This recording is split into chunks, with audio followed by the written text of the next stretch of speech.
നമോ ഭഗവതേ വാസുദേവായ. പ്രണവം അസ്ട്രോ ചാനലിലേക്ക് എല്ലാവർക്കും സ്വാഗതം. ആദ്യമായിട്ടാണ് നമ്മുടെ വീഡിയോ കാണുന്നതെങ്കിൽ സബ്സ്ക്രൈബ് ചെയ്യുവാനും ഷെയർ ചെയ്യുവാനും മറക്കരുത്. കൂടാതെ ജാതക സംബന്ധമായിട്ടോ നക്ഷത്ര സംബന്ധമായിട്ടോ എന്തെങ്കിലും സംശയം തോന്നുന്നുവെങ്കിൽ എൻ്റെ ഈ വാട്സപ്പ് നമ്പറിൽ ബന്ധപ്പെട്ടോളൂ. ഞാനിവിടെ പറയുന്നത് ഉത്രാടം നക്ഷത്രത്തിൽ ജനിച്ചവരുടെ മാർച്ച് മാസത്തെ ഗുണദോഷ ഫലങ്ങളെക്കുറിച്ചാണ്. വളരെ ചെറുപ്പം മുതലേ തന്നെ അധ്വാനശീലരായിട്ടുള്ള ഈ ഉത്രാടം നക്ഷത്രക്കാരുടെ ദൈനംദിന ജീവിതത്തിലാണെങ്കിൽ പല സമയങ്ങളിലും ഉയർച്ച താഴ്ചകളും വിഷമതകളും കാണുന്നവരാണെങ്കിലും അതിര് കവിഞ്ഞ് ആരെയും ആശ്രയിക്കാതെ തൻ്റെ മനസ്സിൽ ആഗ്രഹിച്ചതായിട്ടുള്ള ലക്ഷ്യത്തിൽ എത്തിച്ചേരുന്നതുവരെ നിരന്തരമായിട്ട് പരിശ്രമിക്കുന്നവരാണ്. ധനുരാശിയിൽ 15 നാഴികയും മകരം രാശിയിൽ 45 നാഴികയും കൂടിച്ചേരുന്ന മനുഷ്യഗണ നക്ഷത്രമാണ് ഈ ഉത്രാടം നക്ഷത്രം. അതിൽ ധനുരാശിയിൽ ജനിച്ച ഈ ഉത്രാടം നക്ഷത്രക്കാർക്കാണെങ്കിൽ സുഖനാഥനും ജന്മരാശ്യാധിപനുമായിരിക്കുന്ന വ്യാഴം നിവൃത്തിസ്ഥാനത്ത് നിന്നുകൊണ്ട് ജന്മരാശിയിലേക്ക് നോക്കുന്നതു ദൈനംദിന ജീവിതത്തിൽ ആരോഗ്യപരമായിട്ട് വളരെയധികം ഗുണാനുഭവങ്ങൾക്ക് സാധ്യത കാണുന്നുണ്ട് ഈ ഒരു സമയങ്ങളിൽ.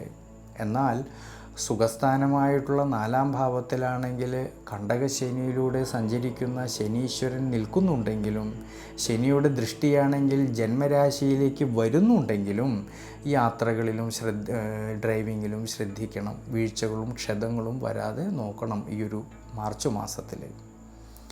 എന്നാൽ തൊഴിൽപരമായിട്ട് നോക്കുമ്പോഴാണെങ്കിൽ ധാരാളമായിട്ടുള്ള നേട്ടങ്ങൾ കിട്ടുന്ന സമയമാണ്.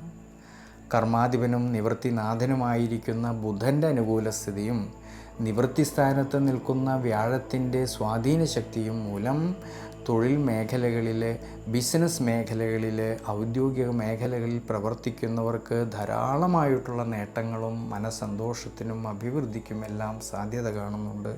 അധ്വാനിച്ചതിൻ്റേതായിട്ടുള്ള നേട്ടങ്ങൾ കിട്ടുകയും അതുമൂലം സാമ്പത്തികപരമായിട്ടുള്ള ഭദ്രത കുറേയൊക്കെ മെച്ചപ്പെടുവാനും അനുകൂല സമയമാണ് ഈ മാർച്ച് മാസത്തിൽ. ഇനി വിദ്യാർത്ഥികൾക്കാണെങ്കിലും പഠന വിഷയത്തിൽ കൂടുതലായിട്ട് ശ്രദ്ധ കേന്ദ്രീകരിക്കുവാനും നല്ല മികവ് പുലർത്തുവാനും കഴിയുന്ന സമയമാണ്. പ്രത്യേകിച്ച് ഏതു മേഖലകളിലാണോ വിദ്യാർത്ഥികൾ ശ്രദ്ധ കേന്ദ്രീകരിക്കുന്നത് അവിടെ മികച്ച പ്രകടനം കാഴ്ചവെക്കുവാൻ സാധിക്കുന്ന ഒരു സമയമാണ്. കൂടാതെ ഭാര്യാഭർത്തൃ ബന്ധങ്ങളിലാണെങ്കിലും സന്താനഭാവങ്ങളിലും അഭിവൃദ്ധിയും മനസ്സന്തോഷത്തിനും സാധ്യത കാണുന്നുണ്ട് ഈ മാർച്ച് മാസത്തിൽ. അതുകൊണ്ട് ധനുരാശിയിൽ ജനിച്ച ഉത്രാടം നക്ഷത്രക്കാർ ഈ ഒരു സമയത്ത് ശനീശ്വര പ്രീതികരമായിട്ടുള്ള വഴിപാടുകൾ ചെയ്തു പ്രാർത്ഥിക്കുന്നത് വളരെ നല്ലതാണ്. ഇനി മകരം രാശിയിൽ ജനിച്ച ഉത്രാടം നക്ഷത്രക്കാർക്കാണെങ്കിൽ 6-ാം ഭാവത്തിൽ വ്യാഴം നിൽക്കുന്നതായിട്ടുള്ളൊരു സമയമായതുകൊണ്ട് ഈശ്വരാനുഗ്രഹം കൂടുതലും വേണ്ട സമയമാണ്. ഈശ്വരാനുഗ്രഹത്തോടെ വളരെയധികം ശ്രദ്ധയോടെ മുന്നോട്ട് പോകുന്ന പക്ഷം അഭിവൃദ്ധിക്ക് സാധ്യത കാണുന്നുണ്ട് ഈ ഒരു സമയങ്ങളിൽ. ജന്മരാശ്യാധിപനായിരിക്കുന്ന ചൊവ്വയുടെ അനുകൂല സ്ഥിതിയും ബുധൻ്റെയും സൂര്യൻ്റെയും ശുക്രൻ്റെയും എല്ലാം അനുകൂല സ്ഥിതി കാണുന്നതുകൊണ്ട് ആരോഗ്യസ്ഥിതി പൊതുവെ തൃപ്തികരമായിട്ട് കാണുന്ന സമയമാണ്. തൊഴിൽപരമായിട്ടും കർമ്മപരമായിട്ടും ധാരാളമായിട്ടുള്ള നേട്ടങ്ങൾക്ക് സാധ്യത കാണുന്നുണ്ട്.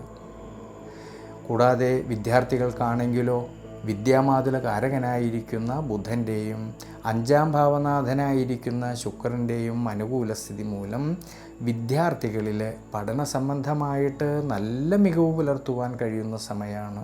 പഠനത്തിൽ നേട്ടങ്ങളും മനസ്സന്തോഷത്തിനും സാധ്യത കാണുന്നുണ്ട്.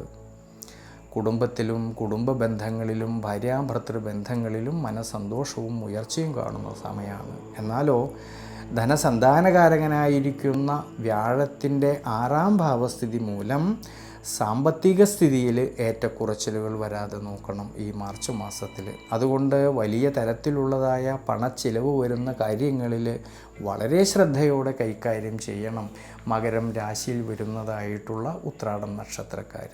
അതുകൊണ്ട് ഈ ഒരു സമയത്ത് വിഷ്ണു ക്ഷേത്രത്തിൽ ഭഗവാൻ അഷ്ടോത്തര മന്ത്രം കൊണ്ട് അർച്ചന ചെയ്തു പ്രാർത്ഥിക്കുന്നത് വളരെ നല്ലതാണ്.